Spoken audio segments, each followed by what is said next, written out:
Salut tout le monde! Aujourd'hui, je vous présente notre podcast avec Nicolas Tétrault, ancien politicien, entrepreneur et surtout papa du petit Arthur, qui a vécu une noyade l'an dernier et que le système de santé québécois a voulu abandonner, mais qui reprend maintenant du mieux grâce entre autres à la médecine hyperbare.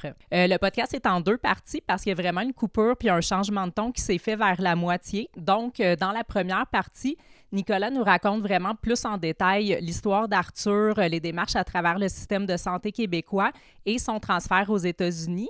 Puis il nous explique en quoi consiste l'oxygénothérapie hyperbare et pourquoi on la boude ici alors qu'ailleurs on l'utilise pour traiter une foule de maladies comme les noyades, la paralysie cérébrale ou encore la sclérose en plaques.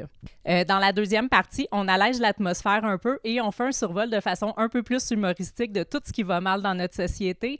Donc là, Nicolas se lâche lousse en bâchant un paquet d'affaires de façon plus ou moins sérieuse. Donc la politique, la corruption, le système de santé, les routes, Montréal. Et même s'il nous dresse un portrait pas super positif du Québec, ben on en rit quand même parce que vaut mieux en rire qu'en pleurer. Donc j'espère que vous allez apprécier cet épisode. Dites-nous ce que vous en avez pensé en commentaire. Vous pourrez trouver tous les liens dont on parle durant l'épisode dans la description sous la vidéo. Et bonne écoute!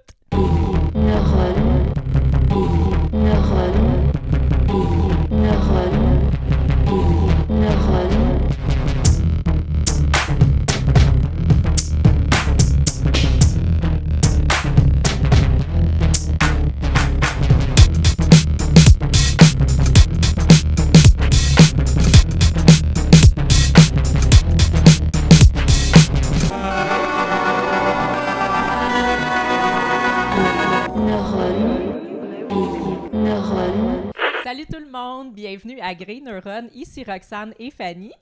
Bonjour! Et aujourd'hui, notre invité, c'est Nicolas Tétrault, ancien politicien, entrepreneur. Allô Nicolas? Bonjour! Merci d'être ici aujourd'hui. Ça me fait plaisir. Donc, tu débarques d'un vol de Londres. Exact. Je suis arrivé il y a 2-3 heures, sauté dans la douche, puis je suis venu. Je me suis dépêché à venir. On est très flattés que tu viennes nous visiter en étant probablement un petit peu épuisé de tout ça. Oh, ça va. Merci beaucoup de l'invitation. Ça me fait plaisir d'être avec vous. Fait que c'est ça, fait que il y en a qui connaissent peut-être un petit peu. En fait, c'est ça, t'as été dans la politique, au municipal, au provincial et au fédéral, je crois. Oui. Puis, je peux en parler si vous voulez. On va peut-être en parler, juste pour faire un petit survol. Tu es entrepreneur aussi. Ouais. Et il y a beaucoup de gens qui te connaissent depuis environ 1 an. Il y a eu un drame qui est arrivé dans ta famille. Ton petit garçon a vécu une noyade. Il est allé à l'hôpital ici et ça n'a pas été comme tu l'espérais et tu l'as amené se faire soigner ailleurs. Est-ce qu'on peut faire un petit survol juste pour les gens, mettons, qui ne connaissent pas l'histoire? Avec plaisir. Donc, l'histoire d'Arthur, c'est qu'en fait, ça débute, on avait vendu notre maison. Puis vous vous souvenez, en 2024, les taux d'intérêt étaient élevés, fin 2023. Puis là, je me suis dit, qu'est-ce qu'on fait? Fait que là, je me dis, on va vendre, puis on va investir notre argent. Puis on va sauver de l'argent, on va louer la maison. Ça va nous revenir 3, 4, 5 000 de moins par mois. Tout coûte cher. On a 6 enfants. Puis avec 6 enfants, Mélissa en a 2 d'un premier mariage, moi 2 d'un premier mariage, et j'en ai 2 avec Mélissa. Donc là, on s'est dit, on va louer, puis on va voir comment le marché immobilier va, les taux d'intérêt et tout. Donc là, on a trouvé une maison, puis on a regardé c'était qui les propriétaires, pour être sûr que c'était pas la mafia ou des bums. Puis on a loué, on a vu avocate en droit immobilier, donc on a loué la maison. La seule condition que j'ai mise dans le bail et dans la promesse de location des formulaires des courtiers immobiliers de l'OASIC, j'ai mis que la propriétaire devait mettre une clôture autour de la piscine. Et elle a dit oui, je ne l'ai pas forcé, là, c'est quand même plus que 5 000 $ par mois. Et quand est venu le temps, elle avait 90 jours pour le faire, mais on a signé le bail 6 mois avant le délai de clôture qui était le 1er juin 2024. Elle l'a pas fait. On l'a mis en demeure avec mon avocate, moi aussi. Elle est où la clôture? On s'est entendu là-dessus. Avec 6 enfants. Oui, puis c'est un peu prémonitoire parce que j'avais vraiment insisté pour ça. Okay. Et elle l'a pas fait. Puis dans l'ensemble, elle a comme dit indirectement, écoute, je suis avocate, poursuis-moi, ça va pas me coûter cher de me défendre. Elle sauvait comme 25 000 $ de dépenses. Puis moi, tu sais, quand on loue, c'est pas à moi à venir clôturer une maison, clôturer une piscine, son pavé uni était neuf. En rétrospective, j'aurais dû le faire, mais c'est pas ma maison, tu sais. Puis je veux pas me faire poursuivre parce que j'ai endommagé son pavé uni, que je suis allé mettre des vis vissées dans son ciment, puis j'ai pas mis la clôture qu'elle veut. Puis pourtant, c'était son devoir. Comme avocate, normalement, tu te dis, puis c'est marqué experte en droit immobilier, tu t'attends que la propriétaire va respecter son contrat. C'est 2 contrats. Elle l'a pas fait. Puis je suis allé à la ville 2 fois, puis c'est comme si on le sent, hein? Puis j'ai vraiment poussé, je suis allé avec Mélissa à l'hôtel de ville, on a fait une plainte, elle a reçu des mises en demeure, elle a toujours pas fait. Puis on s'est rendu compte qu'elle avait 3 hypothèques sur sa maison. Une de la banque, normalement c'est un meilleur taux, mais elle avait 2 hypothèques de prêteurs privés. Puis c'est pas d'information privilégiée, c'est public. On peut accéder au registre immobilier du Québec. Pour $1, vous avez toute la liste des hypothèques sur une maison. Fait que là, j'ai compris que peut-être, avec toutes ces dépenses hypothécaires, qu'elle était peut-être serrée. Puis, une journée, il y a 1 an, le 8 octobre, faisait très froid. Puis des fois, c'est un peu le branle-bas de combat quand on a beaucoup d'enfants. Des cours après l'école. Et Samantha, la fille aînée de Mélissa, elle avait des cours de volleyball après l'école, une activité parascolaire. Puis, dans le brouhaha de « tu y vas, j'y vais, on y va », je pense qu'Arthur a trouvé le moyen de se faufiler. Je ne sais pas si c'est à ce moment-là ou un peu après, pendant que moi, je suis allé chercher Samantha. Puis c'est pas loin de l'école. Puis quand je suis revenu, je pense qu'il était là, mais on l'a comme perdu de vue. Puis peut-être que j'ai mal verrouillé la porte ou quand même, il était intelligent. Là. Il avait 2 ans et demi, mais costaud, il marchait, puis il nous voit ouvrir une porte et la fermer. Ils apprennent facilement. Ils apprennent C'est très ça, en phase facilement. Donc, d'exploration, c'est-tu là. de ma faute ou Mélissa ou c'est le bébé qui a ouvert? Fait que finalement, on l'a retrouvé mort, complètement mort, là, la peau blanche, comme votre tableau à l'arrière, puis les lèvres noires, les yeux noirs. C'est vraiment horrible. Il flottait, puis l'eau de la piscine était vraiment sale. Mais imaginez-vous s'il avait coulé, on ne l'aurait pas retrouvé. En plus, on habite au bord de l'eau, à côté d'un parc municipal. Ça fait qu'il aurait pu être dans le lac, dans le parc, on aurait capoté. Pas sûr que j'aurais sauté dans la piscine tout de suite pour le trouver dans le fond de la piscine. Donc, c'est comme un miracle déjà qui flotte. Normalement, ça ne flotte pas nécessairement. OK. Ce que les ambulanciers nous ont dit, puis les pompiers. Donc, là, j'ai vidé ses poumons. Puis, tu sais, un autre truc prémonitoire, comme quoi la vie est bizarre. Ma mère est décédée en 2014 du cancer, mais depuis que je suis jeune, elle insistait que je fasse mes cours de lifeguard, de sauveteur pour les piscines.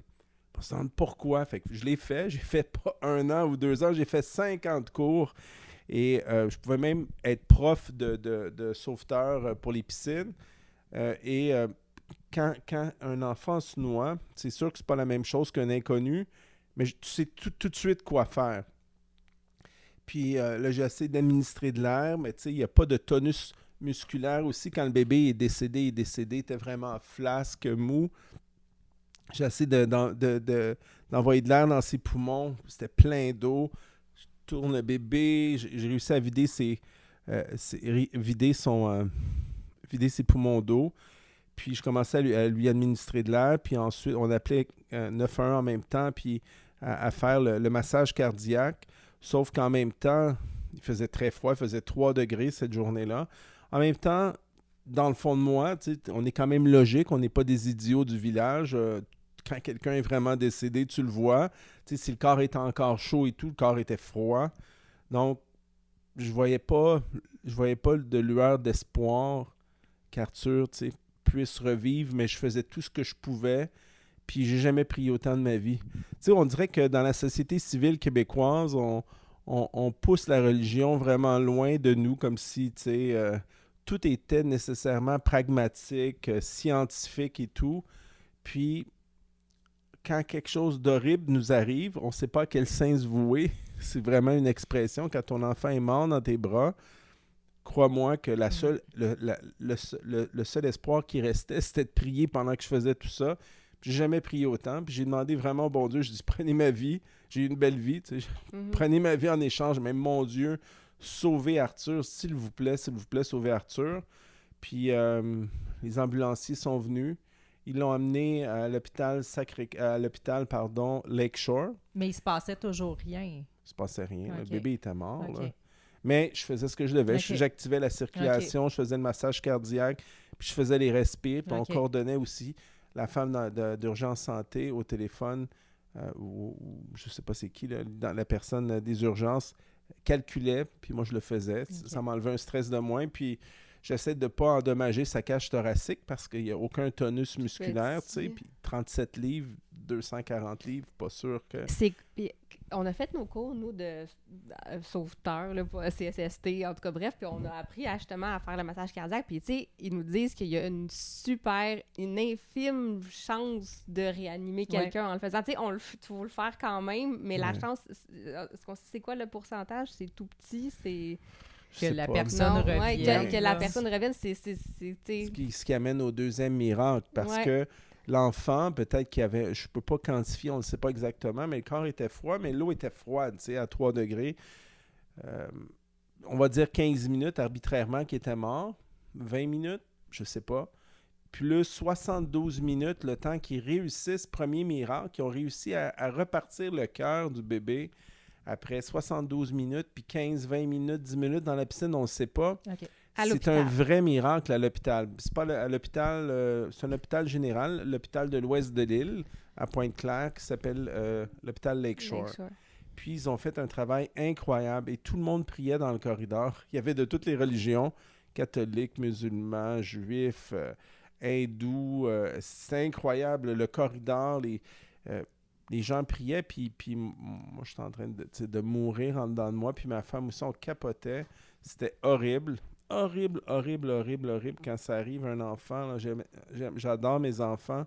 Puis, normalement, ils auraient abandonné après tout ce temps-là. Puis, je ne sais pas pourquoi ils ont continué, puis ça a marché. Ils ont reparti le cœur du bébé après 72 minutes à l'hôpital. C'est fou, là. Donc, le cœur a reparti de lui-même, a continué. Ben, pas de lui-même. Mais non, je veux dire, après ça, il fonctionnait de lui-même. Il fonctionnait de lui-même, oui, exact. Excusez-moi. Puis est-ce que habituellement ils font ça aussi longtemps? 60... Je pense pas. Je sais pas. Je sais pas pourquoi, mais il est tellement beau, le bébé. Peut-être qu'il les a charmés. Je sais pas pourquoi, mais tu sais, vraiment, merci, bon Dieu. Merci à l'hôpital. Et c'était vraiment un deuxième miracle. Premier miracle, il flotte, parce que là, déjà, ça n'arrive jamais, ou c'est très rare. Puis là, ils ont réussi à repartir le cœur. Fait que là, ils ont décidé de l'envoyer à l'hôpital. Il y avait le choix entre 2 hôpitaux, Sainte-Justine. Sainte-Justine était trop occupée, je pense. Ils ont appelé Montreal Children, la version anglophone, si vous voulez, de Sainte-Justine. Puis ils l'ont envoyé là-bas en ambulance avec escorte policière. Nous, on était dans la voiture de police, puis on suivait l'ambulance. Puis, quand il est arrivé là-bas, ils l'ont mis comme dans de la glace ou dans des couverts très froides parce qu'ils disaient qu'ils ne pouvaient pas monter la température trop rapidement. Ça aurait pu faire un choc thermique. C'est un point qui est possible, mais qui est aussi débattable, là. Mais bref, ils l'ont gardé comme ça pendant 10 jours dans des couvertes, ou 8 jours. Ouais, c'était vraiment de la souffrance. Puis ils ont commencé à le surdroguer à partir de ce moment-là. Okay. Mais le lendemain, à Montreal Children, mon fils, Arthur, surrespirait le respirateur. Il était intubé, puis ses poumons prenaient le dessus sur le respirateur. Il n'y en avait comme pas de besoin. Et ensuite, on a passé 7 semaines extrêmement difficiles. Mais je peux y arriver. Je ne sais pas si vous voulez que j'arrête. Je ne sais pas si vous avez des questions ou je continue. C'est votre émission. Pour l'instant, c'est ça. Donc, on a continué. Puis Mélissa a eu... le premier soir, on a des intuitions, puis de penser que les humains, on est incapables peut-être de prédire l'avenir. Je pense quand quelque chose d'aussi dramatique arrive, les intuitions qu'on a, des fois, je ne sais pas comment on appelle ça, on n'apprend pas ça à l'université parce qu'ils trouveraient ça trop flyé. Mais je pense qu'il y a comme une communication qui se fait et on a su tout de suite qu'il fallait absolument chercher un plan B. C'est comme ça, puis là, on fouillait. Quelles sont les meilleures équipes de noyade? Comment on fait pour qui est expert en noyade? Puis ça nous ramenait toujours au même spécialiste en Louisiane, qui est un prof en Louisiane, en plus, un État francophone d'origine. Nos cousins, si vous voulez. Puis c'était un prof qui s'appelait Paul G. Harsh, H-A-R-C-H. un grand homme qui était prof de médecine à l'Université d'État de la Louisiane, en anglais LSU, Louisiana State University. Prof en médecine, mais aussi prof de chambre hyperbare, de médecine hyperbare. Puis il avait guéri plein d'enfants qui se sont noyés et qui avaient réussi à réparer le cerveau partiellement ou totalement en utilisant des chambres hyperbares. Nous, on l'a appelé, on a communiqué avec lui, on lui a donné tout le dossier médical. À chaque jour, on prenait des photos de la posologie, on prenait des vidéos d'Arthur, on lui envoyait sur son WhatsApp ou un lien vidéo YouTube sécurisé. Puis, il regardait tout ça, puis on a fait un premier entretien 3 ou 4 jours après, puis il nous disait que l'état d'Arthur, il en avait déjà guéri partiellement, totalement, mais il fallait intervenir le plus rapidement possible dans la chambre hyperbare. Pourquoi? Parce que quand un enfant se noie ou un adulte se noie, le cerveau prend de l'expansion, il gonfle. Et le fait de gonfler vient comme un peu se fracasser contre la boîte crânienne, et ce qui peut causer des dommages neurologiques importants. Et après quelques temps, quand il n'y a plus de pression, comme une éponge qui se remplit d'eau, elle prend de l'expansion. Après quelques temps, le cerveau rapetisse parce que la pression intracrânienne diminue. Et la chambre hyperbare, une des principales forces, c'est que ça enlève la pression. Ça enlève la haute tension, la pression, l'inflammation. Donc, si le cerveau est inflammé, mais tout de suite, tu peux résorber l'inflammation.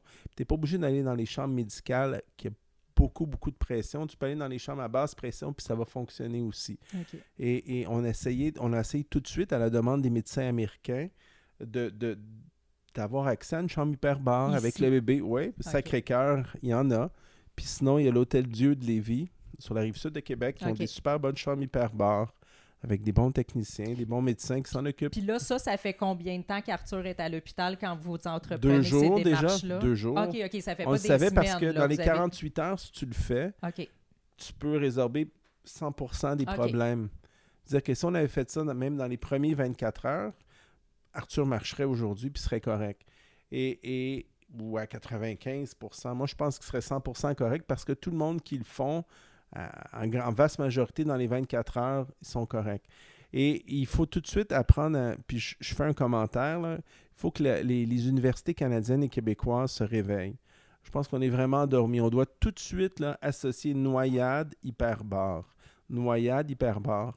Dans l'armée, ou les gens qui font de la plongée sous-marine, qui se noient, tout de suite, ils vont dans l'hyperbare. Mais pourquoi on ne le fait pas ici? Honnêtement, là, la question, c'est que soit, les dés sont pipés dans la formation académique à l'université, soit qu'on manque d'argent, ou soit que une réponse réaliste, c'est on manque d'argent, puis l'argent qui nous manque est financé par les pharma, qui donnent de généreuses donations aux universités. Et évidemment, c'est pas dans leur intérêt non plus nécessairement de guérir les gens alors que ça n'apporte pas de revenus.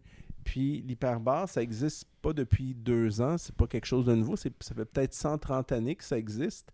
Donc, c'est une vieille technologie. Toutes les armées du monde en ont. Mais pourquoi nous, les civils, qui ne sommes pas des militaires, pourquoi nous, on n'aurait pas accès à ça? Et ce qui est grave, c'est qu'on limite l'accès à 14 maladies, si vous voulez, alors qu'en Chine, ça va de 60 pour le gouvernement fédéral. Il y a 60 maladies reconnues. À certaines provinces, montent ça jusqu'à 100 maladies ou conditions médicales. Donc, on est comme un peu les parents pauvres.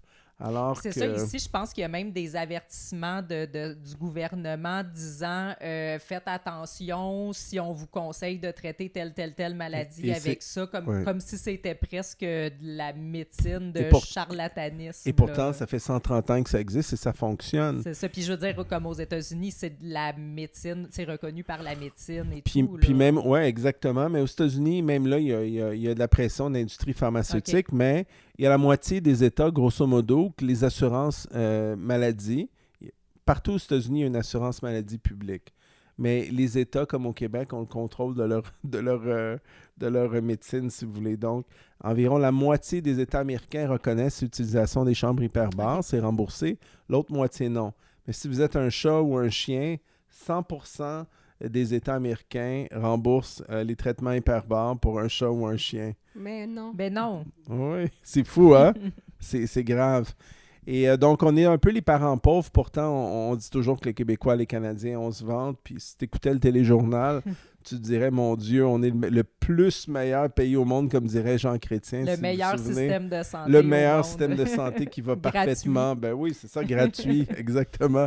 Mon Dieu, vous êtes bonne. Oui, on le Avez-vous connaît, déjà notre travaillé pour système le de gouvernement? santé. Propagande 101. Mais là, il y a des médecins qui disent de faire ça. On a Ouais. les chambres hyperbares ici au Québec. Ouais. Là, qu'est-ce qui bloque? Ben, ce qui bloque, c'est que l'hôpital Montréal pour enfants, Montreal Children, refuse, ne croit pas à ça. Pourtant, la science est évidente. On leur met les articles. Puis là, des grands médecins américains, ils les appellent pour leur dire allô, bonjour, on présente la famille Tétrault, Arthur. Puis nous, on est spécialisés en noyade. Tu sais. Puis c'est pas un défaut de ne pas être spécialisé en noyade. On n'habite pas en Floride, dans les Caraïbes. Je veux dire, on a beaucoup de cours d'eau, là, mais je ne suis pas sûr qu'il y a beaucoup de plages à la baie James. Puis tu sais, que tout le monde se baigne autant de mois par Disons qu'il année. y a quelques mois par année qu'on se baigne pas. Ouais, ils ici, sont des chanceux. contrairement ailleurs. Ouais, c'est ça, dans la vaste majorité des mois. Et bref, ils refusent l'appel, les conseils des médecins américains. Ils ne veulent même pas prendre l'appel. C'est grave, là, quand tu refuses de parler à des sommités mondiales, puis des collègues, là, c'est pas c'est pas des idiots, là, c'est des gens qui sont profs de médecine à l'université. Ça fait 38 ans qu'ils font ça. Ils ont guéri plein d'enfants qui sont noyés, d'adultes. Ils ont des vidéos à l'université, la faculté de médecine, avant, pendant et après. Et des cas semblables Il y en a à celui plein. d'Arthur. Là, Mais je il veux y en dire, a, rien de, mais de ils font que spécial, ça, là. c'est leur OK. spécialité. Mais pourquoi on refuserait au Québec une conversation, des conseils médicaux? Mhm. Pourquoi? Oui. Pourquoi on refuse l'accès aux chambres hyperbares alors que c'est bon pour l'armée, les noyades? Toute noyade dans l'armée, c'est la chambre hyperbare. Mais pourquoi nous, les civils, le peuple, qui ne sont pas militaires, on n'a pas le droit d'utiliser alors que ça marche, alors qu'on a déjà les machines? Pourquoi je suis obligé de me ruiner à 50 ans où je travaille comme un malade? Puis j'ai toujours travaillé comme un malade. J'aurais pu être riche en politique. Quand j'étais conseiller du plateau, on donnait des centaines de millions de projets. J'aurais pu prendre un pourcentage comme d'autres, puis j'aurais des millions, des dizaines de millions dans mon compte de banque à l'étranger, dans une fiducie familiale ou comme les autres ticounes au Québec qui se graissent la patte et ailleurs au Canada, mais surtout au Québec. Puis pourquoi là, je suis obligé d'être dans la rue? Il me reste assez d'argent pour une année maximum, mais j'ai sauvé la vie de mon enfant. Puis on peut revenir plus tard, Ouais. mais on a les chambres hyperbares. Pourquoi on les refuse? Est-ce Alors que- qu'on sait que ça fonctionne. Est-ce que c'est comme un entêtement Oui. des médecins même qui ne se feront pas dire quoi faire par un médecin américain ou c'est comme une loi qu'il y a des protocoles en médecine ici puis il faut absolument les respecter? Est-ce qu'il y a un médecin aurait pu dire moi, je vais l'écouter, le spécialiste de Louisiane, puis je vais Oui. appliquer les traitements. Est-ce qu'ils ont le droit? Oui. Ils ont le droit. Ben oui, tu le demandes. Ouais. Tu le demandes. Au pire, ils vont te dire non. OK. Et si tu le demandes pas entre collègues, pourquoi tu le demanderais pas? Ouais. Puis si tu as un prof d'université super connu, mondialement connu, qui te dit, écoute, on le fait sur une centaine de patients ou 70 patients, puis on a vu des résultats incroyables, mais il faut que ça se fasse le plus vite possible. Mhm. Toi, tu étais en charge du département des soins intensifs, puis tu es un grand médecin américain qui ne fait que ça, puis tu vois que les gens qui sont là, leurs enfants, puis on n'est pas des... Tu sais, puis on n'est pas des gens niaiseux, là. On est capable d'avoir des dialogues avec eux, puis on avait des médecins qui venaient prendre notre défense aussi. Il me semble que tu essaierais, tu dis que Ouais. ça marche, on a la machine, go, on l'envoie en ambulance, puis on y va. Tu feras au moins un coup de fil ou deux. Non, je sais Fait qu'il y pas. a Puis comme j'ai appelé le l'orgueil, ministre, il répondait pas. J'ai appelé le sous-ministre, j'ai appelé des députés de la CAQ. OK. Pas un foutu député de la CAQ qui m'a rappelé, pas de sous-ministre. Je comprends pas. Dans quel monde bizarre on vit, là? Je comprends pas. Comme tu On est viendras vraiment pas retardé. changer le fonctionnement de comment ça Honnêtement, marche en ce moment, C'est puis ça. c'est tout. Je veux pas là. être méchant. Mettons on donne une note de 80% à notre système de santé. Une fois que tu es dedans et tu es pris en charge. Là. Je parle pas d'attendre 8 heures ou 10 heures puis tu as le temps de mourir puis tu te renvoies à la maison ou d'être grave encore plus malade ou des listes d'attente interminables, mais admettons qu'on est positif ce soir chez vous, je n'ai pas encore bu votre fameux vin blanc, qu'on est positif puis on dit on est à 80%. Donc on a un 20% d'écart, mais ce 20% d'écart-là peut faire la différence entre la vie ou la mort d'une personne. Maintenant, la question, combien vaut la vie d'une personne?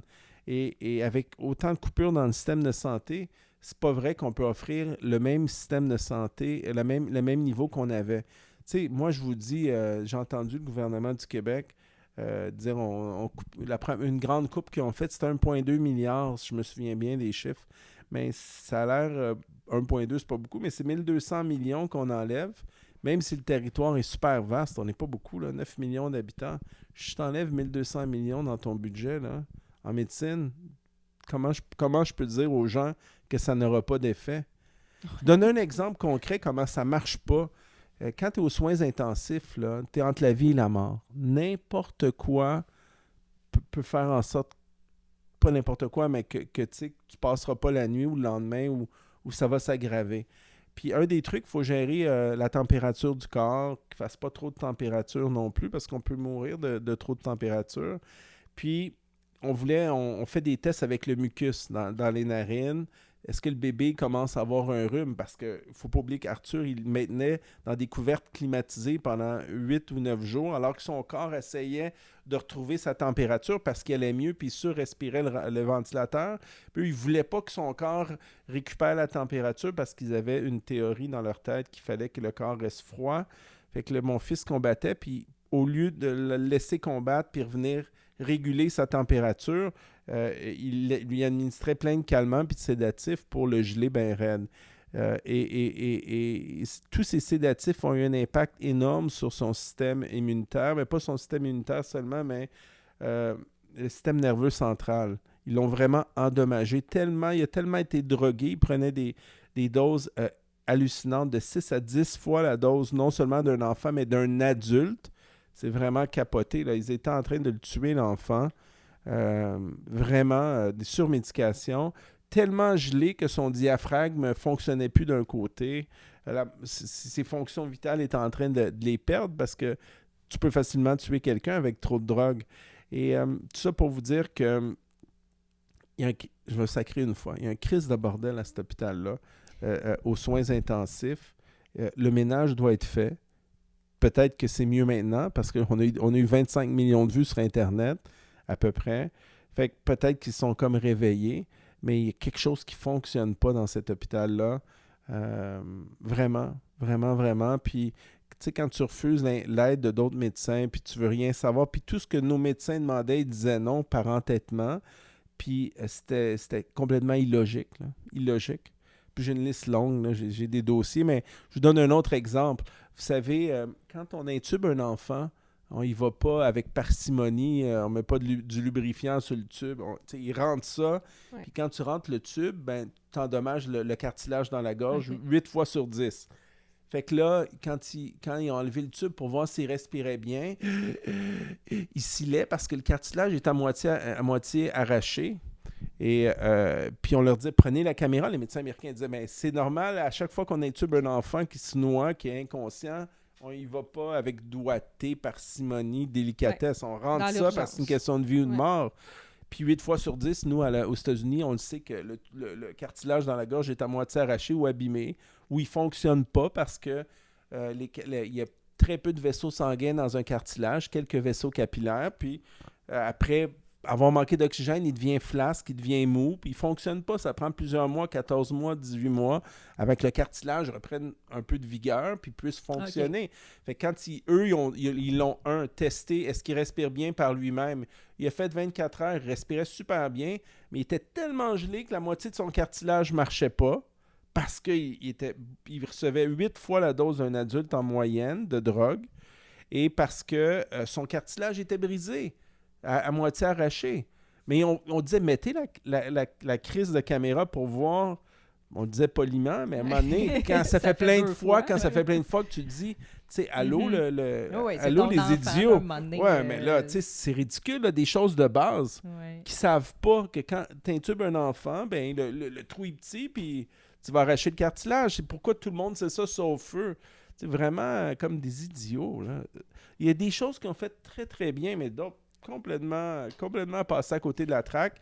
Même si on le répétait 4-5 fois, c'est comme si tu parlais à un sourd.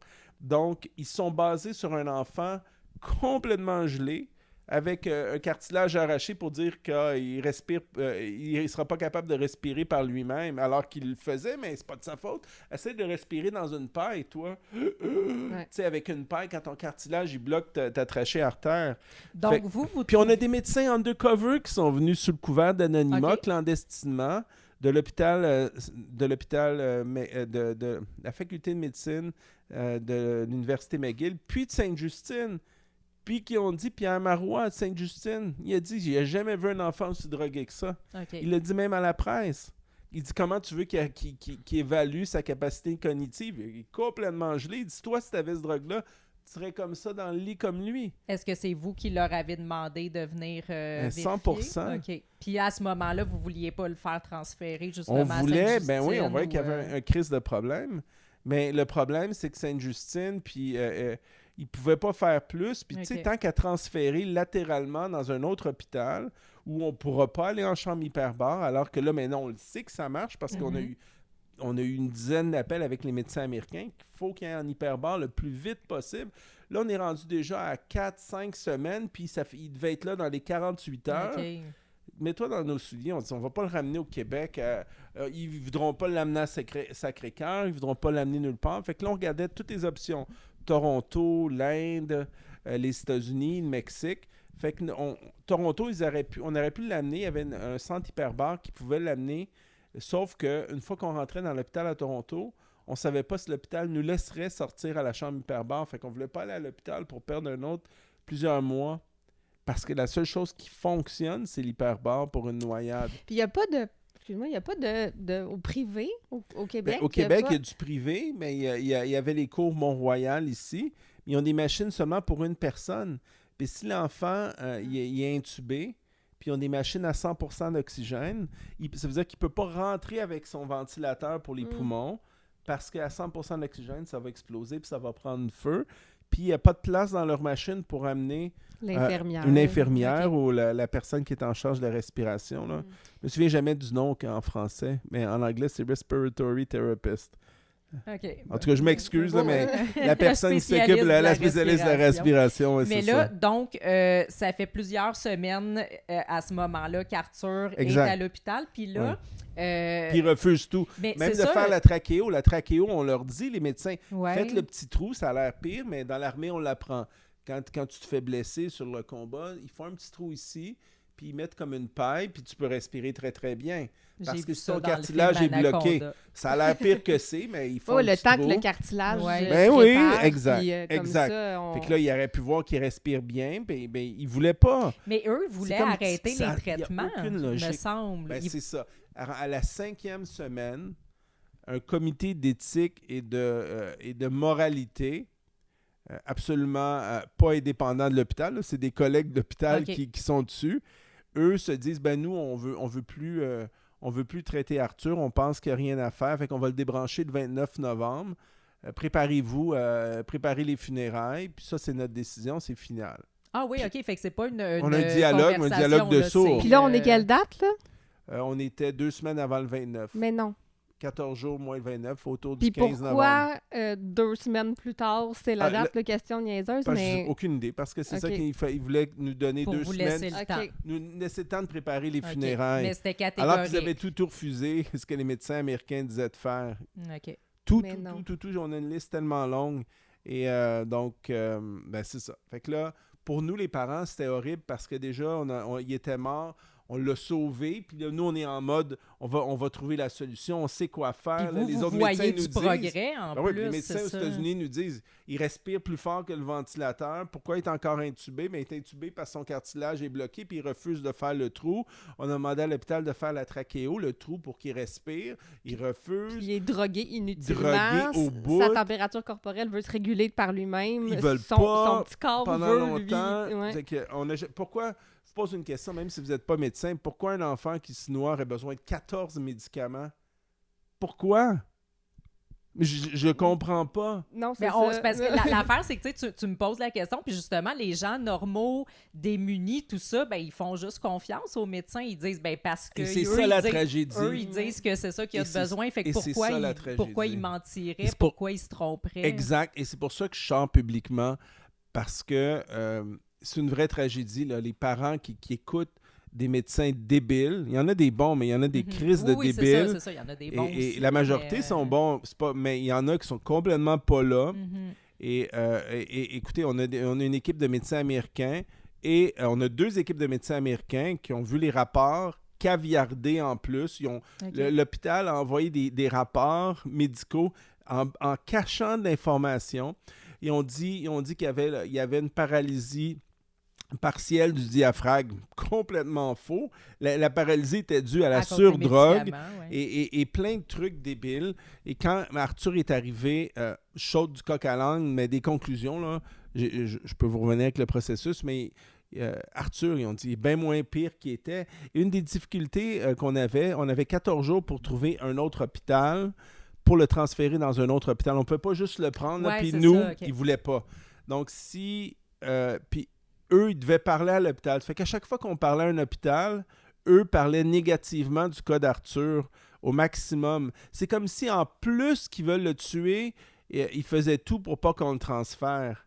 Mais ça venait d'où, cette espèce de méchanceté puis d'acharnement pour tuer Arthur? Ben, c'est parce qu'ils ont l'air de quoi si justement vous le transférez puis que ça marche? Puis que ça marche. Ils ont l'air de l'air maintenant. quoi, Ben, tu c'est sais, Ils ont l'air de, c'est ils ont l'air de ça. maintenant. Ben, c'est ça 25 qu'ils voulaient millions de pas, vues. là, c'est ça. Après 7 semaines au Québec, Arthur allait être tué.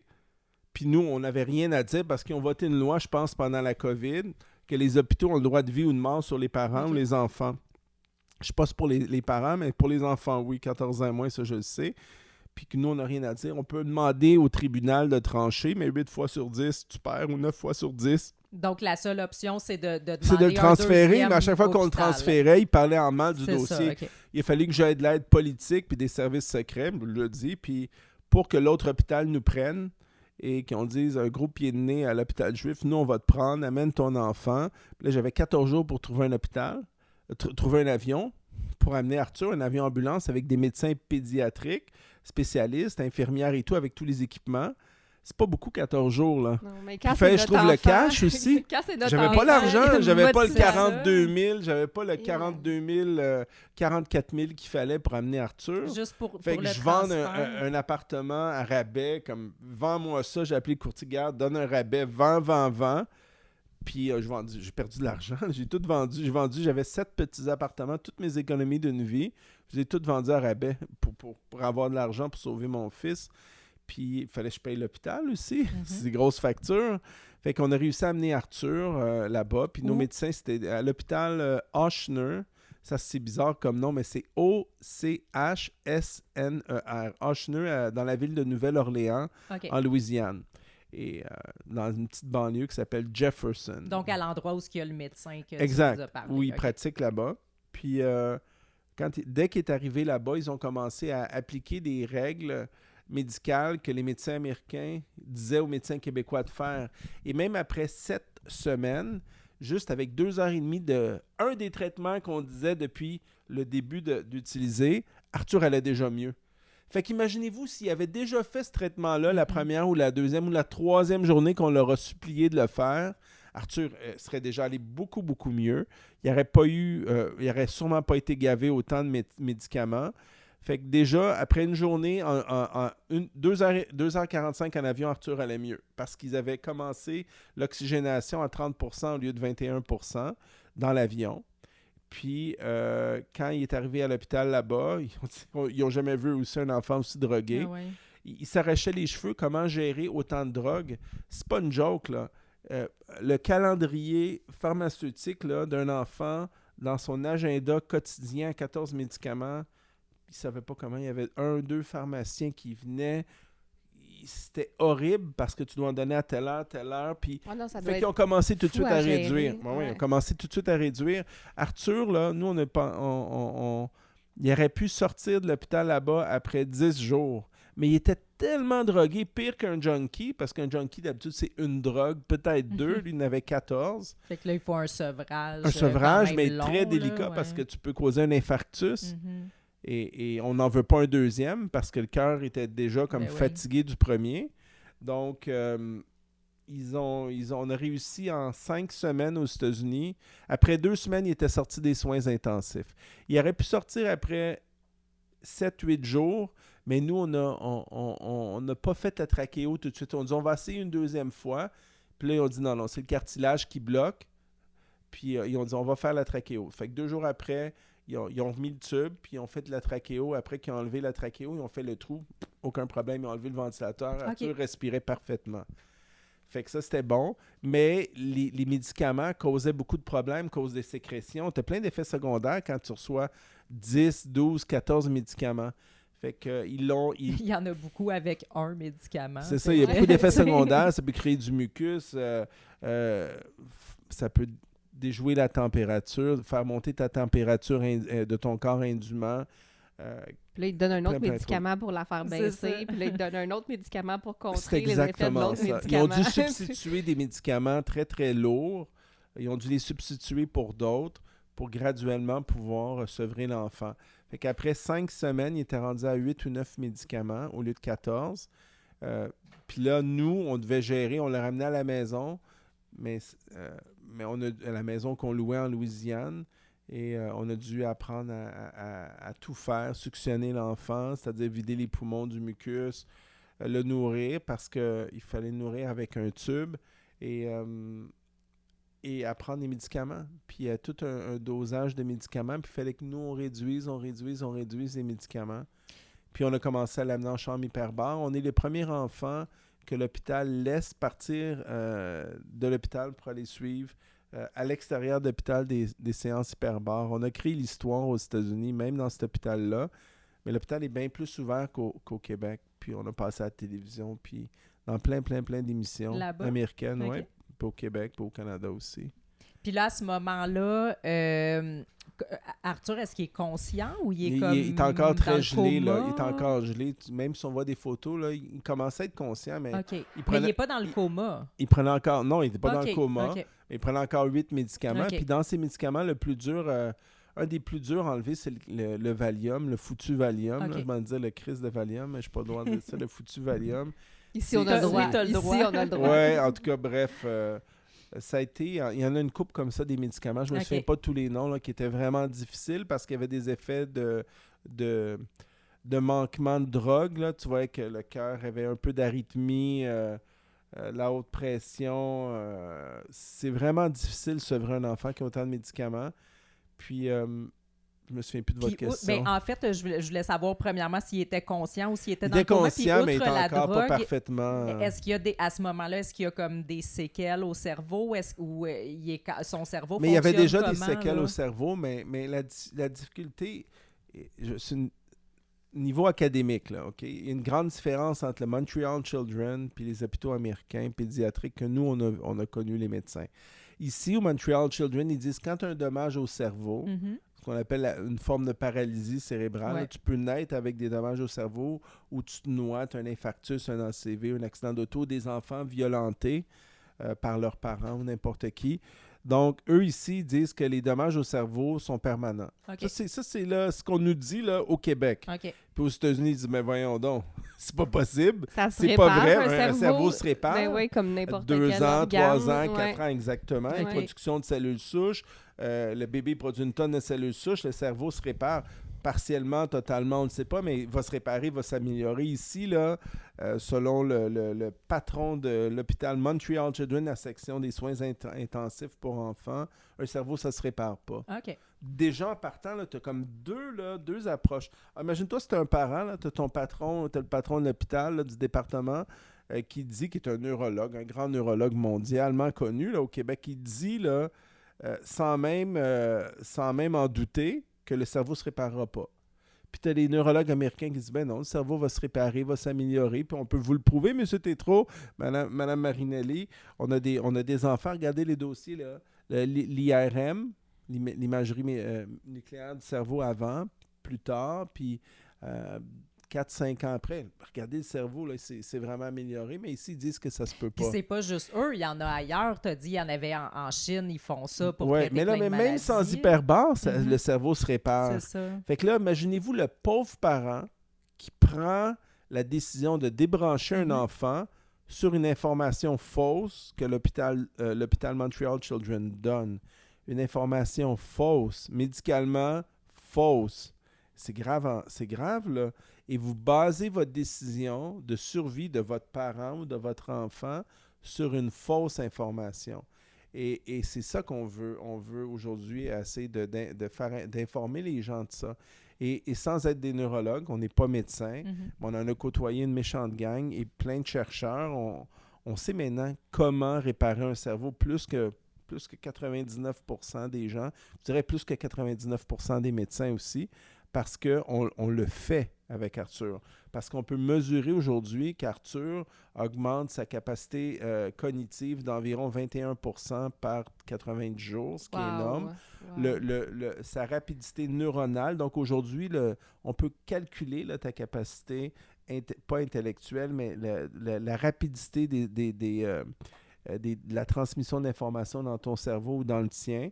On va dans un appareil IRM à 3 Tesla, beaucoup plus puissant.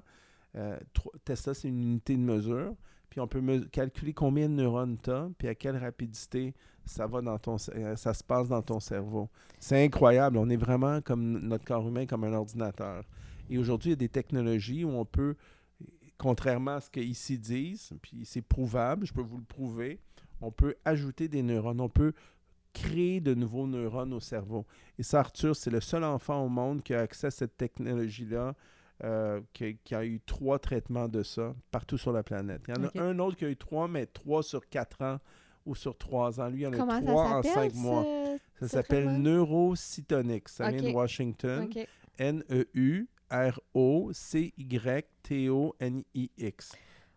Okay. On a vraiment du chemin à faire. Moi, présentement, je lis un livre, c'est sur l'Alzheimer, OK? Et c'est un médecin américain, justement, qui a guéri des gens de l'Alzheimer. Pas juste traité. J'étais avec un ce matin et hier. Américain à Londres, puis il guérit les gens de l'Alzheimer puis du Parkinson. Dresden, je pense, c'est le livre que je lis. Mais en tout cas, bref, il y en a plusieurs là, qui ont fait ça. Mais ici, au Québec, jamais on va se faire dire « T'as l'Alzheimer, on va te traiter. » On va essayer de te guérir.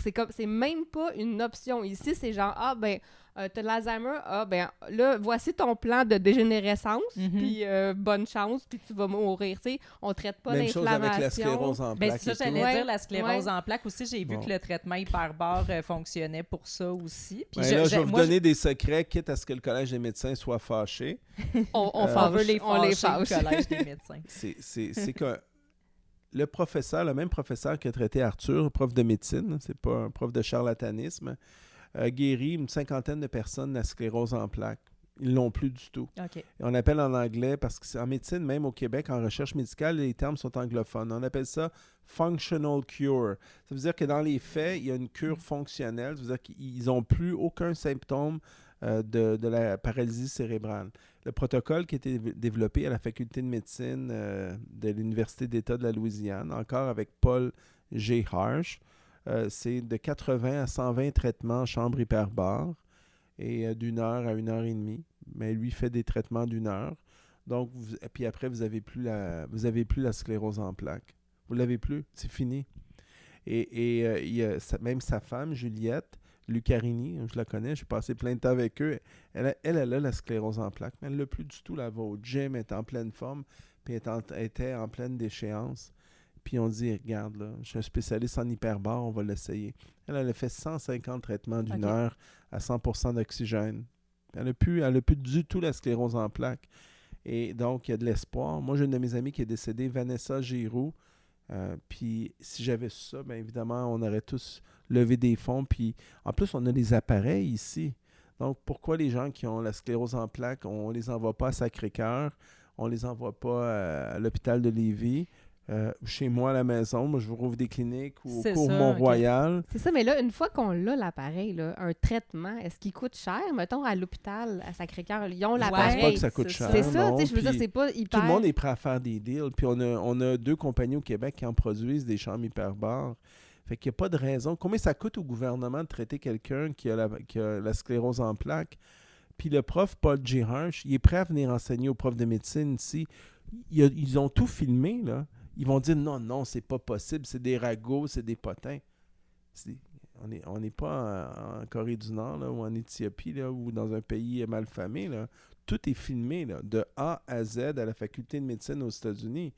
Donc, puis il est prêt à venir enseigner. Puis j'ai plein d'autres médecins mondialement connus qui sont prêts à venir aider au Québec et au Canada. Évidemment, pas gratuitement, mais quand même, si on forme nos spécialistes après, combien de vies on va pouvoir sauver? Tu parlais du Collège des médecins. Parler de l'Alzheimer aussi, on va y revenir après.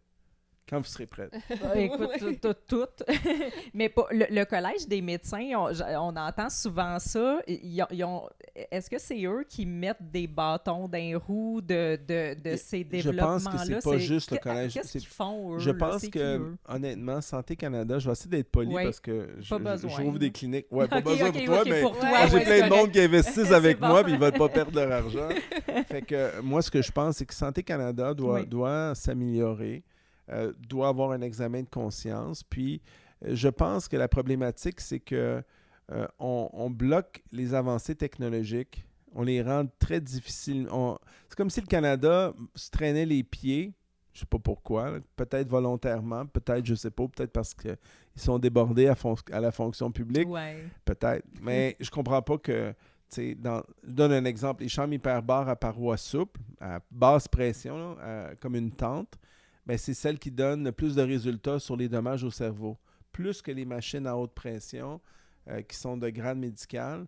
Puis pourtant, on bloque l'accès. Puis ils coûtent moins cher, Vous pourriez le faire vous-même de chez vous.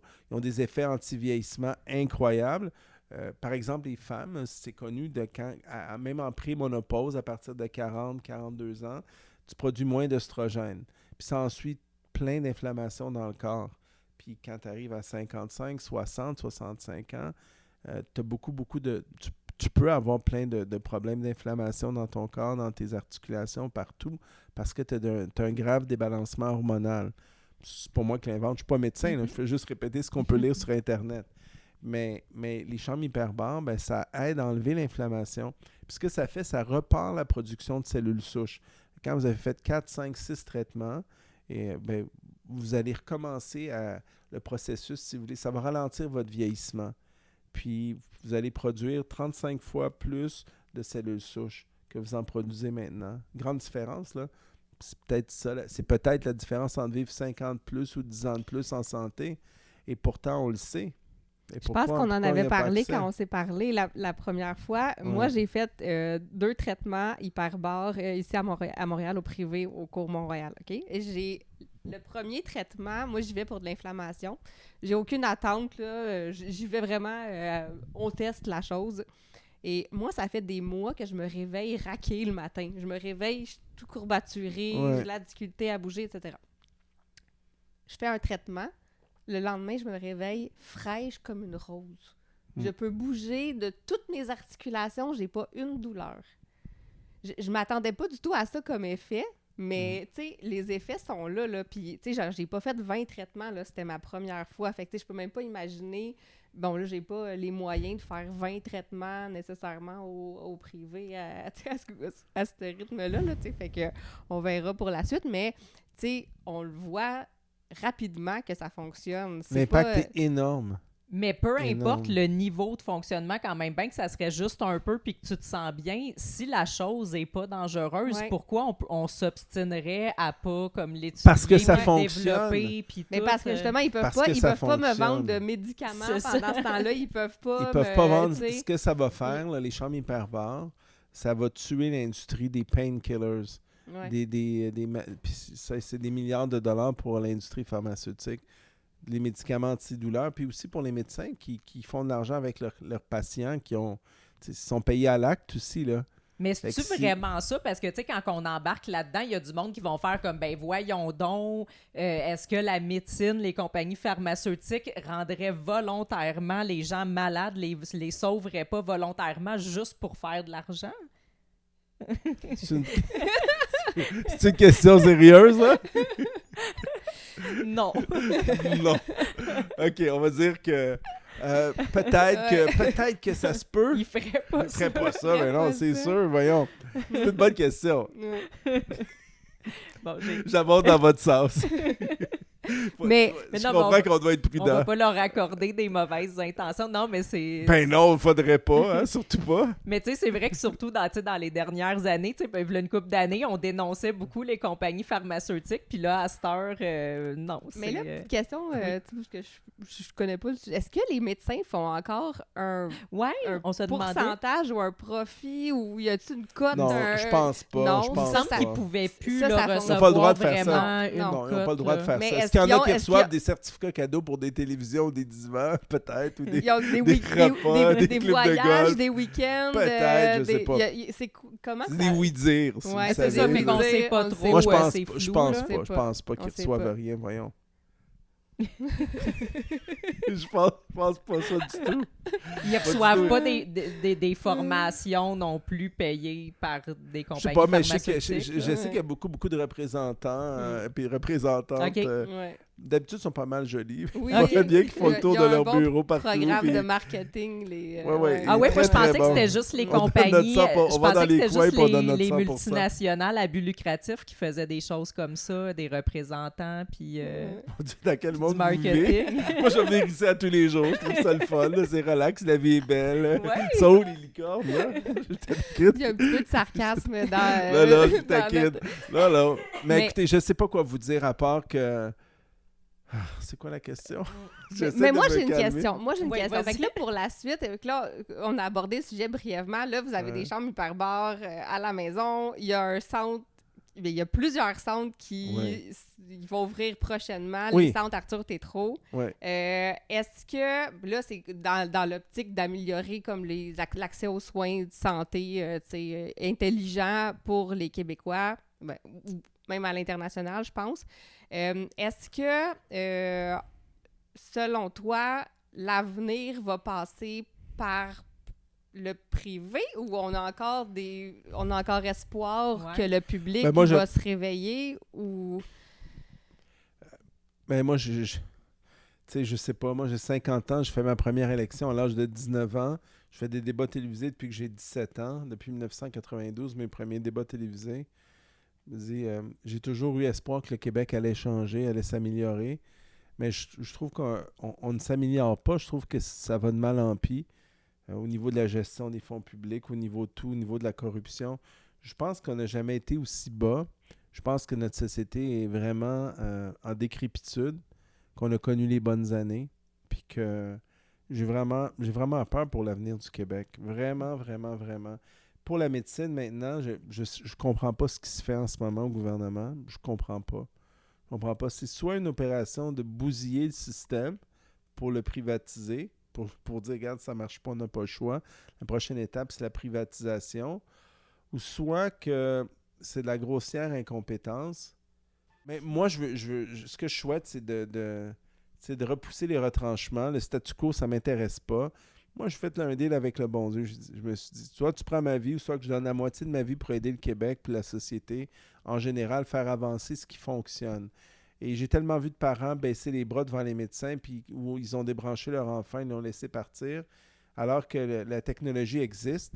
Alors moi, je me suis dit, je vais la mettre de l'avant, envers et contre tous, puis on y va.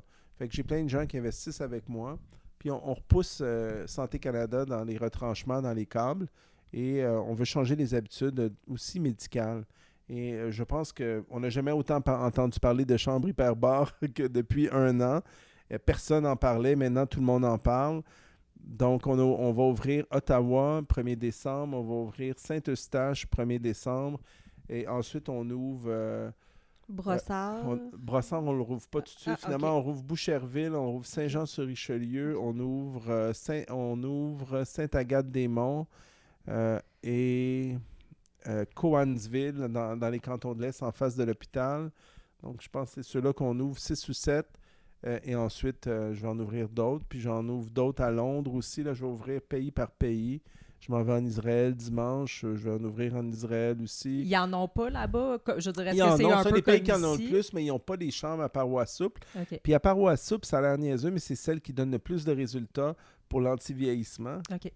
Puis ce qui est important pour nous, quarantaine. Non, mais je veux dire, vivre, ça puis va aussi pouvoir... je veux dire, tout le monde va Ouais. avoir accès à ça. Là, Tout le monde va donc, avoir si ça accès. peut, il y en a des que ça va problèmes être- de paralysie cérébrale, Alzheimer, Ok. Parkinson. Il y a une longue liste d'épiceries que les profs d'université, là, moi, je n'ai pas le droit de le dire, mais que Pierre Marois a dit dans plusieurs de mes entrevues. Donc, je cite la Faculté de médecine de l'Université de Montréal et Pierre Marois et d'autres chercheurs, mais tout ça, on peut le mettre sur votre fil à la fin de l'entrevue, le fil de liens de recherche. Donc, je pense que c'est la voie de l'avenir. Puis, pourquoi moi, je comprends pas pourquoi c'est caché à la population, pourquoi c'est pas permis, plus que ça, et alors que c'est permis dans plein d'autres pays. Donc, c'est le temps qu'on fasse tout ce qu'on peut pour aider les citoyens à avoir des vrais services. On parlait tantôt d'Alzheimer. Il y a un médecin québécois, un chercheur, qui s'appelle Davis Joseph, D-A-V-I-S, Joseph, qui habite à Ville-Mont-Royal. Lui, il a trouvé le remède pour Parkinson et l'Alzheimer. Il y a un PhD très connu mondialement. Il y a le docteur Patrick Sewell aux États-Unis aussi, S-E-W-E-L-L. J'étais avec lui aujourd'hui à Londres hier avec son équipe médicale. Lui, capable de renverser l'Alzheimer, le Parkinson aussi chez les gens, capable de renverser 80% de tous les cancers, capable de reprogrammer les gènes. Et il paraît qu'à cause de notre alimentation, il y a beaucoup de pesticides, à cause des radiations, à cause du chlore, de la cochonnerie qu'on boit dans notre eau potable, toutes sortes de trucs qui viennent en sorte que ça vient éteindre des gènes en nous qui peuvent, qui font en sorte qu'on ne reconnaît pas, le système immunitaire ne reconnaît pas différentes formes de cancer, et le cancer progresse. Fait que lui, il vient analyser chaque personne qui a le cancer, puis détermine c'est quels gènes qui ont été endormis ou, si vous voulez, mis de côté, et il les réactive. Il paraît qu'il y a environ plus que 210, environ 214 gènes qui peuvent être programmés on ou off. La switch est à on ou à off. Ceux qui sont à off, il les remet à on, puis le corps humain est capable de détecter le cancer puis s'y attaquer. J'ai déjà vu ça. Et il là. est prêt à venir au Québec, J'ai- enseigner aux profs québécois. J'ai vu un témoignage d'un homme, là, il avait un cancer, là, tu sais, que, tu sais, ici, on te dit juste, il te reste 3 semaines à vivre, bonne chance, c'est quelque chose, là, genre le pancréas, stade 4, ou je sais pas quoi. Très Puis difficile. il avait ça. dit, ça se soigne juste pas ici, puis il était parti en Allemagne, puis après, tu sais, quelques mois, il était complètement guéri, puis, tu sais, fait que c'est juste qu'on est comme... On n'a pas la volonté, dans le fond, de guérir ici. On n'a pas... C'est pas rentable. C'est rentable pour le système, mais c'est pas rentable pour l'industrie pharmaceutique. Ouais. Ce qui marche pour le cancer, dans le cas des médecins que j'étais avec pendant 2 jours à Londres, c'est la thérapie génique ou génétique en fonction de chacun des individus. C'est du cas par cas, mais ça va, dans les 5 prochaines années, ça va, je pense, d'ici 10 ans, ça va devenir la norme parce que ça fonctionne. Et sur 8 cancers sur 10, c'est quand même une bonne proportion, là. Mais là, ça a l'air comme trop beau. Puis ici, quand on entend des choses comme ça, ce qu'on se fait dire, c'est que c'est des médecins controversés, que ça marche pas pour vrai, que c'est du complotisme. Même quand on parle d'alimentation, là, je veux dire, c'est qui, là, je pense, la fille que vous connaissez? Justement, Geneviève Labonté-Chartrand qui se fait poursuivre par l'ordre des psychologues pour avoir parlé de microbiote dans le cas de, je sais pas, de alors dépression. qu'on sait, alors qu'il y a plein d'études qui prouvent qu'elle a tout à fait raison, Geneviève Labonté-Chartrand. Mais tu sais, comme donner un exemple tantôt, c'est parce que ça coûte cher. Puis c'est du cas par cas. Le système n'est pas nécessairement fait pour du cas par cas au Québec. C'est ça, ici, on dirait qu'en fait, le système est fait pour le plus un grand nombre, fast-food. puis on va pas s'adapter à chaque personne. Puis là, le coûtant juste de la thérapie génique, c'est environ 120 000 US OK. quand tu l'achètes du laboratoire, là. Mais ça inclut pas les tests pour faire les tests génétiques avec toi. Ça inclut rien. Puis ça, c'est un traitement. Peut-être que la personne va avoir besoin de 2 ou 3 traitements sur 5 ans. Fait que c'est 400-500 000. Mais combien coûte la chimio? La difficulté, c'est qu'on ne sait pas c'est quoi le coûtant réel d'un... Moi, je le connais pas. Peut-être mais l'aide médicale à mourir, ça coûte bien moins cher que tout ça. Puis ça, c'est un bon point. Mais en même temps, tu prends plus de médicaments quand tu es mort, par exemple. Mais... Le contrepartie. J'ai vu une étude d'une université canadienne. Je pense que c'était à Vancouver, ou je ne suis pas sûr, dans l'Ouest canadien. Département d'administration publique. Puis, il calculait que le Canada, sur une période de 12 ans, avait, à cause de l'aide médicale à mourir et l'intense promotion qu'ils en font, du marketing pour, tu sais, enlevez-vous, on va vous enlever la vie, on va vous soulager de toutes vos peines. que le gouvernement allait sauver pas juste des milliards, mais, comment on dit, des trilliards de dollars en faisant ça sur 14 ans partout au Canada, en économie budgétaire. Donc, je me pose des questions, fait que peut-être que c'est pour ça que j'essaie de négocier. Là, je ne peux pas nommer tous les noms, mais il y a plein de médecins qui sont prêts à venir aider des chercheurs, le gouvernement du Québec ou de d'autres provinces, parce que la santé, c'est essentiellement provincial. Santé Canada contrôle les appareils, les technologies et tout. Donc, il faut travailler sur les deux positivement. Okay. Mais à date, j'ai plein de médecins de Washington qui sont prêts à venir, du Mexique, puis de d'autres États américains, qui sont prêts à venir aider le gouvernement canadien puis les provinces à juste combler l'écart du 20 % là, Puis entre comment le est la 80 et le 100 réception? Comment est la réception ici à date par J'ai un rapport ami à qui ça? va être premier ministre, si tout va bien, de l'île du Prince-Édouard, Marc Ledwell, qui est un de mes amis, qui est avocat. Lui, la réception, elle est parfaite. Qui ne veut pas avoir un centre de neurologie international extrêmement avancé? Peut-être le Québec n'en veut pas, Ouais. parce que je peux comprends pas, mais nommer eux une province seraient très qui en contents voudrait parce pas. qu'en même temps, beaucoup de patients étrangers pourraient venir, puis on pourrait traiter tous les Canadiens à Charlottetown. Mais moi, je pense que le Canada peut en avoir 4 ou 5, puis idéalement, chaque province devrait avoir un centre de neurologie et de recherche scientifique très avancé, dont la technologie de Washington qui font repousser les neurones et même les nerfs optiques, parce que ce que les gens oublient, vous vous souvenez de vos cours de bio, c'est que les yeux sont partie intégrante du cerveau. Si on enlève la boîte crânienne, vous allez voir que vos yeux sont attachés directement au cerveau. Puis les neurones, qu'on appelle les nerfs optiques, c'est une sorte de neurone. Et aussi pour les gens paraplégiques, là, la compagnie Neurocystonics, dans un prochain volet, là, ils se concentrent sur les problèmes neurologiques, mais ils sont aussi capables de repousser les nerfs dans la colonne. Vous avez un accident de voiture, vous êtes paraplégique, ben, ça prend environ 6 mois à repousser un neurone, je ne sais pas dans la colonne, ça prend combien de temps, mais c'est le même principe. En fait, ce qu'ils font là, de façon grossière, ils prennent un échantillon, là, ils savent maintenant, là, mais au début, combien une cellule neuronale, elle pèse, c'est quoi sa masse, c'est quoi sa capacité énergétique en kilojoules, combien d'énergie elle peut supporter, à quelle fréquence cette molécule de neurones, cette cellule neuronale, quelle fréquence radio on doit lui envoyer pour qu'elle se multiplie, qu'elle se reproduise rapidement, puis quelle puissance on peut envoyer à l'humain. Parce que c'est un petit enfant de 20 livres ou 20 kilos ou un adulte de 200 livres et plus, ben, on ne peut pas envoyer la même puissance. Donc, il y a une pondération, mais la recette, elle est aussi simple que ça. Et une fois qu'on a déterminé la bonne fréquence, parce qu'il y a des fréquences qui peuvent tuer les cellules neuronales. Puis on ne peut pas y aller trop fort non plus parce que tu peux endommager le cerveau de la personne. Donc, c'est un calcul, mais le calcul est simple. Et ils sont capables de repousser des neurones au cerveau. Les chambres hyperbares, ce qu'elles font, en plus d'enlever des problèmes neurologiques d'Arthur, là, je peux en parler parce que c'est familial, pour pas que je me fasse taper sur les doigts par le Collège des médecins, c'est que ça fait repousser aussi des vaisseaux capillaires. Ça vient capillariser les sections endommagées du cerveau. Donc, section endommagée égale lésion au cerveau. À chaque fois que vous prenez un verre de vin, ben, vous avez des lésions au cerveau. Vous endommagez vraiment votre cerveau. Puis pourtant, on a fait la promotion intense au Québec. Le vin blanc. Non, c'est ça. Mais moi, j'ai la chambre hyperbare. C'est ça. Moi, je me continue avec la petite. C'est ça.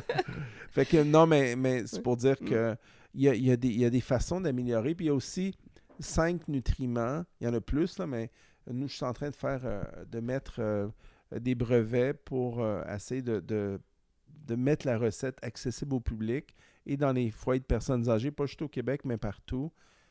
Puis de réinvestir des profits pour la recherche puis le déploiement pour déployer des services à la population. C'est comme le deal qu'on a fait avec le bon Dieu là, pour sauver Arthur.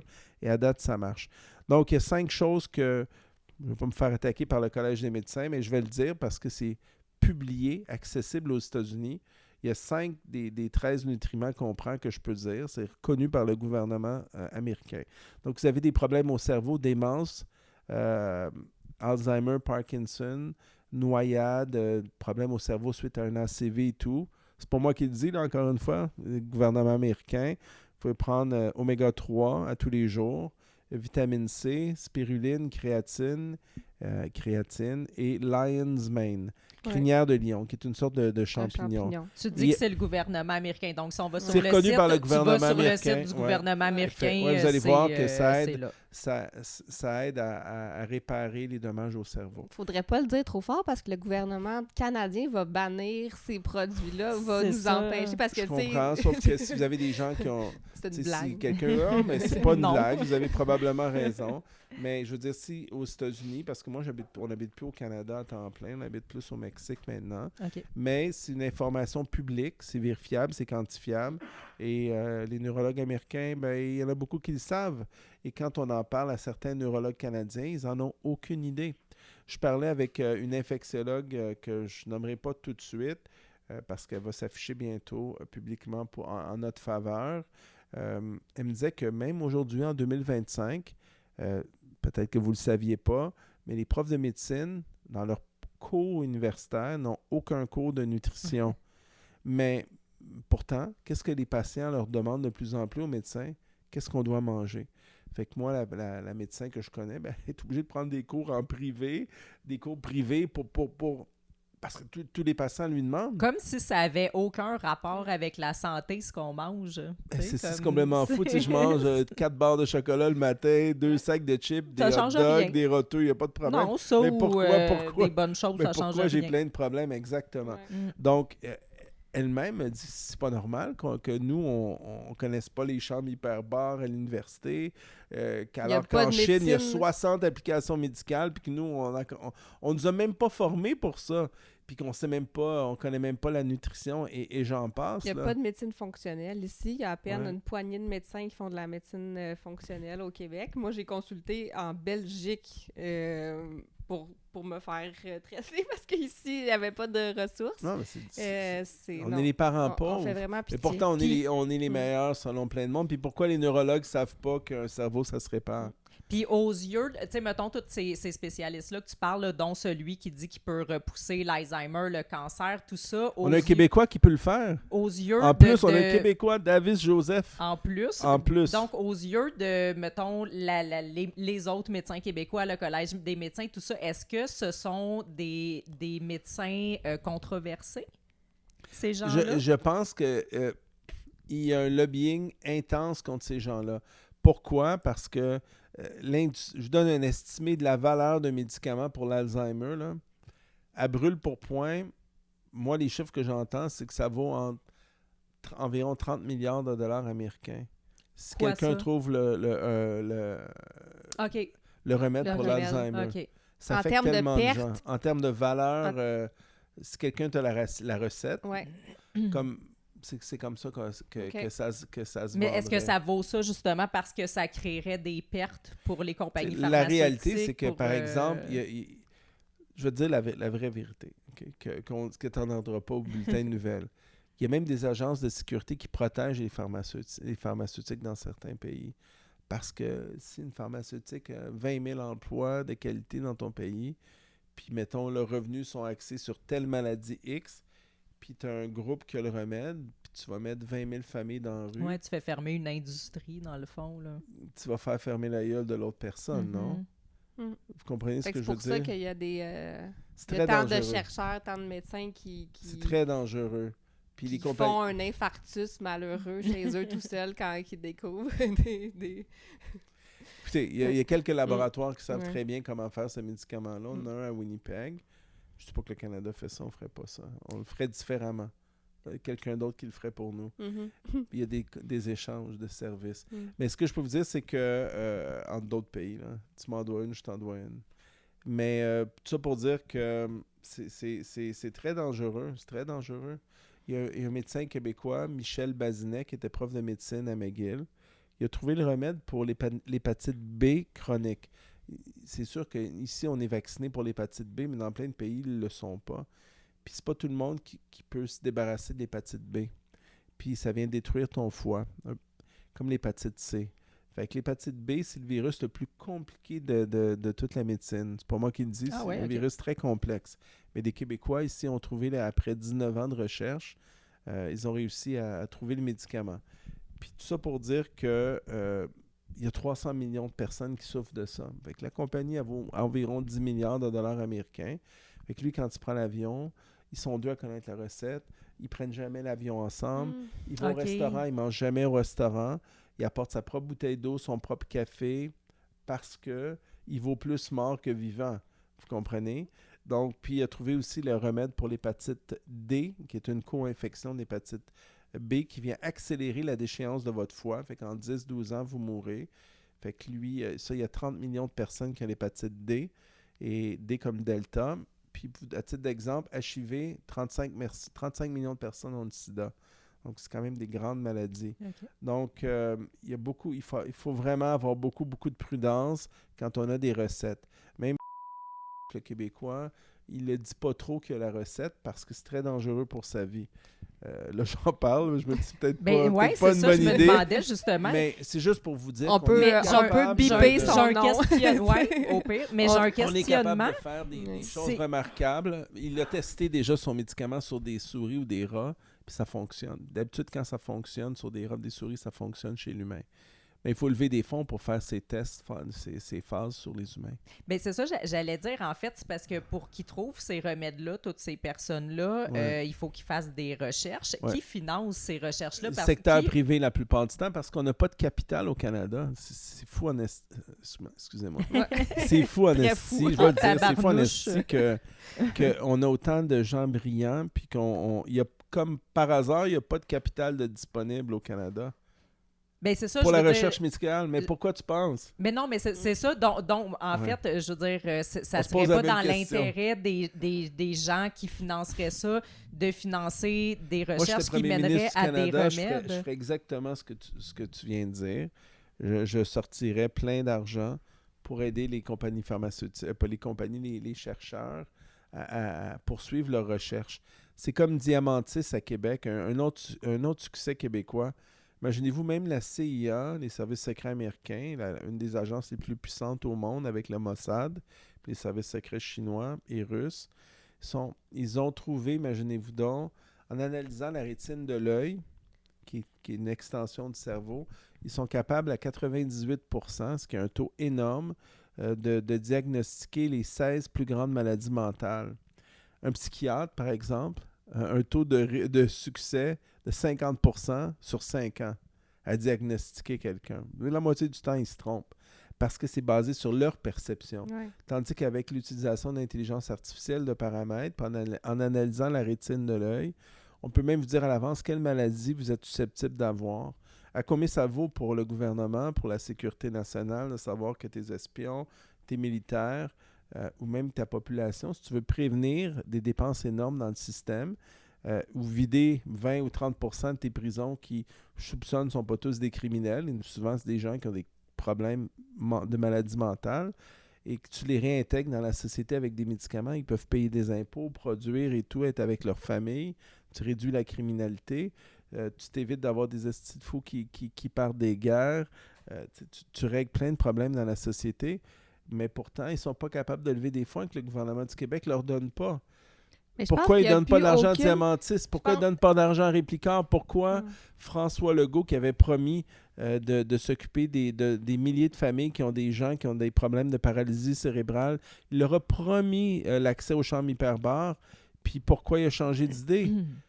Parce que money talks, l'argent parle. Les plus grands lobbies au Canada, c'est quoi? Pharmaceutique, banque et assurance. C'est drôle, les frais de guichet automatique, là. Vous retirez 20$, mettons, vous n'avez pas de compte, vous êtes dans un village, dans le fin fond du Québec, il y a juste un guichet Desjardins. Ben, tu retires 20$, tu as 4$ de frais si tu n'as pas de compte chez Desjardins.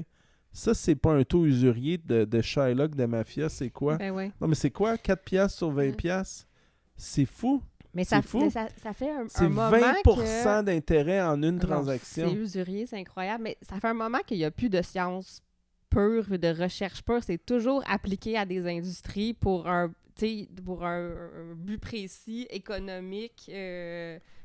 Sinon, il n'y a pas de fonds, là.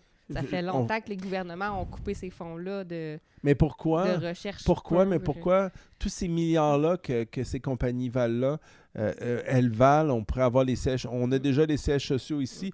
Pourquoi on ne fait pas du Québec, du Canada, un leader mondial en recherche scientifique? Pourquoi on ne guérit pas des gens? Diamantis, Réplicard, mais là, qu'est-ce que tu fais? les chambres hyperbares, Ouais. on a les compagnies, un des plus grands chercheurs au monde, Pierre Marois. Mais qu'est-ce que tu es en train de faire, là, de rassembler des médecins et de vouloir comme ouvrir tous ces trucs-là? Est-ce que c'est pas une genre de guerre contre le lobby pharmaceutique? Comme, ça C'est une bonne t'inquiète question. pas? Est-ce que c'est Mais je comme me suis carrément ramassé des de- polices d'assurance. Si vous allez sur mon LinkedIn, mon Facebook, ou un peu partout, vous allez voir que lundi dernier, j'étais avec le patron du Mossad, le service secret israélien. OK. Ceux qui ont fait sauter tout le monde avec des pagettes là, au Liban et tout. Disons qu'ils sont assez sérieux. Je m'en vais une semaine avec les services secrets israéliens. Je pars dimanche, là. Je pense que je suis bien protégé. Ok. Les services secrets Tant américains mieux. aussi. J'ai une bonne relation aux services secrets Bon, canadiens. Parfait. Mais c'est sûr que je suis une cible. Arthur est une cible. Il n'est pas au Québec. Arthur vit dans un endroit, une ville très sécurisée au Ok. Mexique. Il vit à San Pedro Garza Garcia. Eux autres, ils sont très bons avec les noms très longs. J'allais C'est dire, une- dis-le pas, mais si tu le dis, il doit Je le être dis, bien mais tu peux rien protégé. faire. Tu peux pas venir chez nous. Puis on vit dans un complexe ultra militarisé. Ok. 53 employés du consulat américain qui habitent dans notre complexe. Puis on a des faux jardiniers qui surveillent notre maison, 2 en avant, 2 en arrière à journée longue. Ok. Fait qu'essaie de venir t'attaquer, Parfait. Arthur. D'accord. Puis on a toutes les armes du monde. Il n'y a personne qui peut venir dans notre complexe, là. C'est En tout cas, dit. moi, c'est j'ai envie dit. de dire merci, tu sais, d'avoir tourné ça en quelque chose de super positif pour la population du Québec puis à l'étranger qui va pouvoir bénéficier de ces nouveaux services-là. Puis, comment va Arthur maintenant? Arthur veut savoir. va de mieux en mieux. Va vraiment de mieux en mieux. Mais on a perdu. Ce qui m'énerve, c'est que dans les moments les plus cruciaux où on aurait pu faire la plus grande différence, dans la première semaine, dans les 3 premiers jours, on a été incapable, malgré tous les appels des spécialistes, malgré le fait qu'on a les équipements ici, on a été incapable de donner accès à Arthur aux soins qui fonctionnent pour une noyade. Puis pire, il a été surdrogué complètement, ils ont affecté son système nerveux central avec trop de drogue. Et là, nous, on répare les pots cassés. Déjà qu'une noyade, c'est pas facile, là. C'est pas comme si c'était fouler une cheville. C'est vraiment horrible. On a décidé de tourner cet événement-là pas pour faire chier le système, vraiment pour combler le 20% d'écart. Je pense que les Québécois, on est capable de plein de grandes choses. Donc, je veux céder ma présidence de mon propre groupe pour justement me faire remplacer par un ou une médecin. J'ai déjà une dame en tête. Et sans la nommer, parce que tant que c'est pas signé, c'est pas signé. Puis elle va avoir beaucoup de pression sur ses épaules c'est une dame pour le moment. Mais j'ai d'autres médecins aussi âgés, très connus, qui veulent venir, mais ils vont prendre leur retraite dans 2 ou 3 ans, puis ils vont joindre à nous. Ce que je voulais dire aussi, c'est qu'il y a un autre grave problème au Québec et au Canada, c'est qu'il y a beaucoup de gens qui se font amputer les jambes ou les sections de jambes. Pourquoi? Parce qu'il y a trop de diabète et de sucre. Je pense que le plus gros problème dans la santé des gens, c'est la surconsommation de sucre, de pesticides, mais surtout du sucre, l'alcool, le sucre, les mauvais gras, les fritures. Mais le sucre, on a un problème de plaies diabétiques, des plaies nécrosées. C'est la pourriture, de la nécrose, si vous voulez, qui ne se referme pas. OK. Et une des manières de les refermer, c'est des chambres hyperbares à basse et à haute pression. Surtout à plus haute pression, à 100% d'oxygène, à 2,5 fois la pression atmosphérique. On appelle ça des ATA. Une ATA, c'est une atmosphère. Donc 2 à 2,5 fois. On éviterait plein d'amputations. Puis j'ai des médecins qui me contactent, qui ont été écœurés d'amputer du monde. On sait qu'il y a une autre façon de soigner ces gens-là. Puis les gens se font couper des jambes parce que le gouvernement ne reconnaît pas assez. C'est reconnu, mais ils n'achètent pas. C'est comme si tu trouves une personne, tu es en amour avec quelqu'un, mais tu lui dis jamais. Ou c'est comme si tu as une obligation de faire quelque chose, puis tu le fais pas. Puis ils le savent pertinemment que les chambres hyperbares, pour les plaies diabétiques, ça fonctionne. Mais pourquoi on le fait pas? Pourquoi on le fait pas? On aime mieux massacrer des gens, couper des jambes que de les envoyer dans des chambres hyperbares. C'est comme si une partie du corps médical avait perdu sa capacité de réflexion, sa capacité d'étudier ce qui se fait à l'étranger, puis où ils ont peur de parler. On appelle ça en anglais, il y a un nom pour ça, que les médecins refusent de parler puis de contester ou de se poser des questions, de débattre entre eux, et ce qui est vraiment mauvais, là, même en démocratie. Ils appellent ça peer pressure, la pression des pairs. Quand tu es dans un gros centre hospitalier, tu as beaucoup de pression. Personne ne veut être le mouton noir, personne ne veut contester. Il faut changer cette approche-là, il faut remettre en place une approche scientifique. Un autre problème au Québec, c'est qu'on a trop subdivisé la profession de médecin dans des petits carrés de sable. Et ça fait en sorte que le système devient complètement inefficace. Pourquoi on n'a pas des super médecins qui peuvent toucher à 3 ou 4 spécialités comme aux États-Unis? Pourquoi on doit être ultra spécialisé dans une chose? Toi, tu viens pour un problème, et là, ton médecin ne peut pas t'aider pour l'autre, puis tu dois en trouver un autre, puis un autre, puis un autre. C'est un capharnaüm. C'est comme les 12 travaux d'Astérix. Pourquoi on ne peut pas, pourquoi un ou deux médecins ne peuvent pas s'occuper de toi globalement? Ouais. Ça ne marche pas. Puis qu'on fonctionne avec des fax en 2025, c'est une farce. C'est comme si on voulait pas que ça marche. Tu sais, l'identité numérique, là, honnêtement, tu en as besoin en médecine. Il y a un domaine que tu en as besoin. Là. Peut l'utiliser. Écoute, ça fait 20 ans là, qu'on a des appareils que tu parles, puis que ça traduit tout ce que tu écris en mots, là, comme sur un document Word ou autre. Nortel, là, ça fait longtemps que ça existe, ça a fermé, mais la technologie existe. Cet été, j'étais allée pour une radio au CHUM. Super service. En 35 minutes, in and out, j'étais sortie, j'avais ma radio, je n'avais besoin pour mon chiro. Ils m'ont donné un CD. Je voulais ça par email, quelque chose. Non. Dans une petite enveloppe. Oui, un CD. On n'a jamais pu lire ma radio. Il a fallu qu'il l'envoie à mon médecin, qui, elle, l'envoie. Mais moi, là, mon support, qui c'est qui a un lecteur CD en 2021? En tout cas, c'est complètement ridicule. Merci. Oui, ça marche pas. CD. Ben, c'est ça. C'est désuet. Des fois, c'est complètement... On est tellement un pays retardé, là. Je m'excuse de vous dire ça. Parfois, sur certains aspects, là. Écoute, l'hôpital Sainte-Agathe-des-Monts, il va avoir un appareil IRM qui n'a même pas été payé par le gouvernement. Écoute, tous les appareils, tous les hôpitaux au Mexique, là, privés normaux, là, ont tous des appareils IRM. Là. À Sainte-Agathe, au nord de Montréal, là, l'hôpital principal des Laurentides avec Saint-Jérôme. Oui, on a eu une expérience. Ils vont avoir, là, ils ont commandé un appareil. C'est la fondation qui l'a payé, donc c'est la population qui a payé pour l'appareil IRM. Ils sont fait fourrer, là. Ils l'ont payé 3 fois le prix du marché. Mais au moins, ils se sont payés. Mais moi, ce que je comprends pas, c'est la gangrène au Québec, là. Tu sais, un appareil IRM, tu peux en acheter des usagers super bons à 3 Tesla, 700 000 US. Eux, ils ont payé un petit appareil, là, un neuf, il est beau, là, 4,5 millions canadiens. C'est lui qui marchait pas quand on est allé. Puis c'est même pas le gouvernement qui l'a payé, là, c'est la fondation. Puis là, ils applaudissaient le gars qui l'a revendu. Puis je dis, Chris, il vous a fourré, le gars.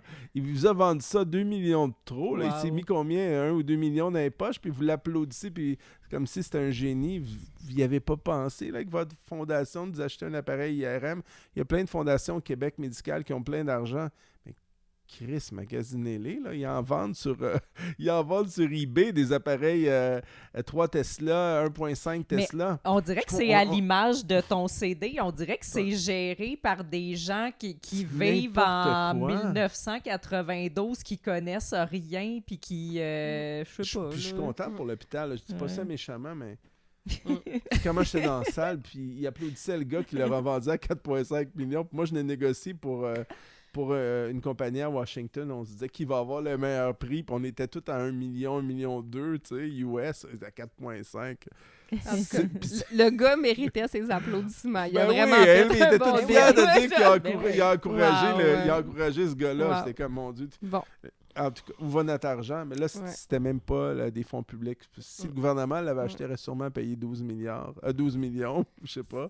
C'est comme, on peut virer à la politique bientôt. Je pense que notre société, elle est malade. Là. Vraiment, vraiment malade. Puis le pire, c'est on que... n'avait pas remarqué. Non, mais